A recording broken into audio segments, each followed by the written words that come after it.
بس ایک طرف سے امام حسین پہ تیر چلنے لگتے ہیں اور دوسری طرف امام دیکھیں کہ وہاں بیبیوں کی آواز بلند ہو رہی ہے، خیام جل رہے ہیں۔ نواسہ رسول کبھی تیروں کو روکنے کے لیے میدان کی طرف آتے ہیں تو کبھی بیبیوں کی مدد کرنے کے لیے خیام کی طرف جاتے ہیں۔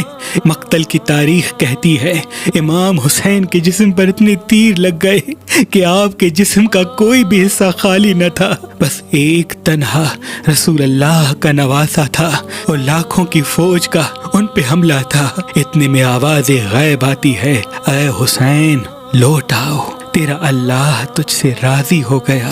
امام حسین تلوار کو روکتے ہیں، اتنے میں ایک ظالم امام حسین کی پشت پہ وار کرتا ہے۔ آپ گھوڑے کی زی سے زمین پہ آتے ہیں لیکن وہ تیر مسلسل چلتے رہتے ہیں۔ امام حسین کا گھوڑا جس کا نام مرتجز تھا وہ امام حسین کا طواف کرنا شروع کرتا ہے اور اپنی آواز میں کہتا ہے، اے لوگو پہچانو یہ رسول اللہ کا نواسہ ہے۔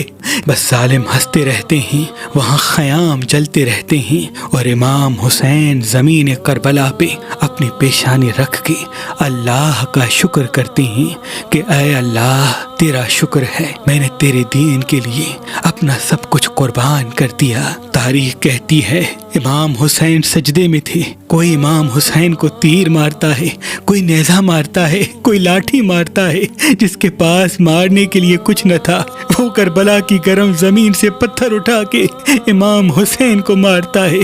امام حسین اللہ کے شکر میں مصروف رہتے ہیں۔ اتنے میں عمر بن سعد کہتا ہے، جاؤ حسین کا سر کاٹ کے آؤ۔ تاریخ نے لکھا جو امام حسین کے پاس جائے اس کو امام حسین کی آنکھوں میں رسول اللہ کا چہرہ نظر آئے۔ 21 سپاہی جاتے اور واپس آ جاتے۔ جیسے یہ خبر شمر کو ہوئی کہ یہ سب رسول کے احترام میں امام حسین کا سر نہیں کاٹ رہے، وہ اپنے خنجر کو پتھر پہ بار بار مارتا ہے تاکہ اس کی تیزی ختم ہو جائے، یہ کند بن جائے، اور پھر ہنس ہنس کے کہتا ہے، اب دیکھو میں رسول کے نواسے کا سر کیسے کاٹتا ہوں، اور جا کے یہ خبر یزید کو بتانا۔ بس وہ قریب آ کے امام حسین کی پشت پہ سوار ہوتا ہے، امام حسین کا سر سجدے میں ہوتا ہے، آپ پیچھے سے امام حسین پہ وار کرتے ہیں۔ مقتل کی تاریخ کہتی ہے امام حسین کے سر کو کاٹتے وقت امام حسین کو ذبح نہیں بلکہ ضرب مار مار کے سر کو تن سے جدا کیا گیا، کیونکہ گلے کی ہڈی پیچھے سے کبھی نہیں کاٹی جاتی بلکہ ضرب مار مار کے توڑی جاتی ہے۔ امام حسین مسلسل اللہ کا شکر کر رہے تھے اور شمر ہنستا جاتا اور امام حسین کے گلے پر خنجر مار مار کے سر کو تن سے جدا کرتا ہے، اور پھر پوری فوج خیموں میں آ جاتی ہے، بیبیوں کو تازیانے مارتے ہیں، ان کے سروں سے چادروں کو لوٹ لیتے ہیں، رسول اللہ کی نواسیاں روتی رہتی ہیں۔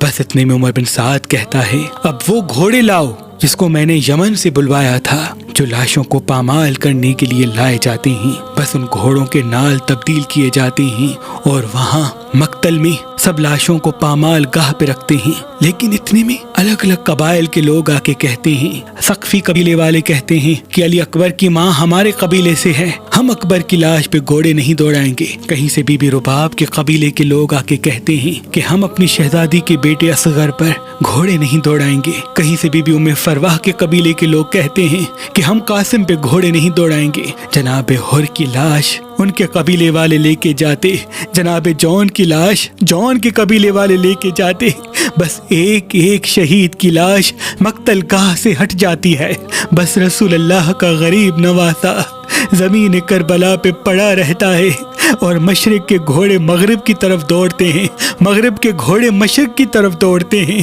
اور امام حسین کے جسم کو پامال کرتے ہیں۔ امام جعفر صادق نے فرمایا، میرا سلام ہو میرے اس غریب دادا پر جس کی لاش کو اتنا پامال کر دیا گیا کہ ان کی دائیں پسلیاں بائیں پسلیوں کی طرف چلی گئیں اور بائیں پسلیاں دائیں پسلیوں کی طرف چلی گئیں۔ بس اتنے میں رات ڈھلنے لگتی ہے اور فوج چلی جاتی ہے اور شام غریباں آ جاتی ہے، ہر بیوی اپنے اپنے وارث پہ روتی رہتی ہے۔ 11 محرم کو بیبیوں کو قید کر کے کوفہ اور کوفہ سے شام لے جایا جاتا ہے۔ لیکن بی بی زینب اپنے خطبوں میں بار بار کہتی کہ اے یزید، تو چاہے جتنا بھی ہم پہ ظلم کر دے، ہمارے جوانوں کو مار دے، ہماری مستورات کو قید کر دے، لیکن ہم آخری دم تک اللہ کے دین کی گواہی دیتے رہیں گے اور یہ کہتے رہیں گے کہ ہمارا نانا اللہ کا رسول ہے۔ بے شک امام حسین اپنے مقصد بھی کامیاب ہو گیا، وہ شہید ہو کے بھی اسلام کو قیامت تک زندہ کر گیا۔ 1400 سال گزر چکے، لیکن اس یزید کے بعد پھر کوئی دوسرا یزید پیدا نہیں ہوا۔ آج بھی ہمارے پاس قرآن موجود ہے، اسلام موجود ہے، ہمارے دلوں میں حضور محمد مصطفیٰ صلی اللہ علیہ وآلہ وسلم سے محبت موجود ہے۔ سلام ہو کربلا کے شہیدوں پر، سلام ہو امام حسین پر، سلام ہو آپ کے اصحاب اور آپ کی اولاد پر۔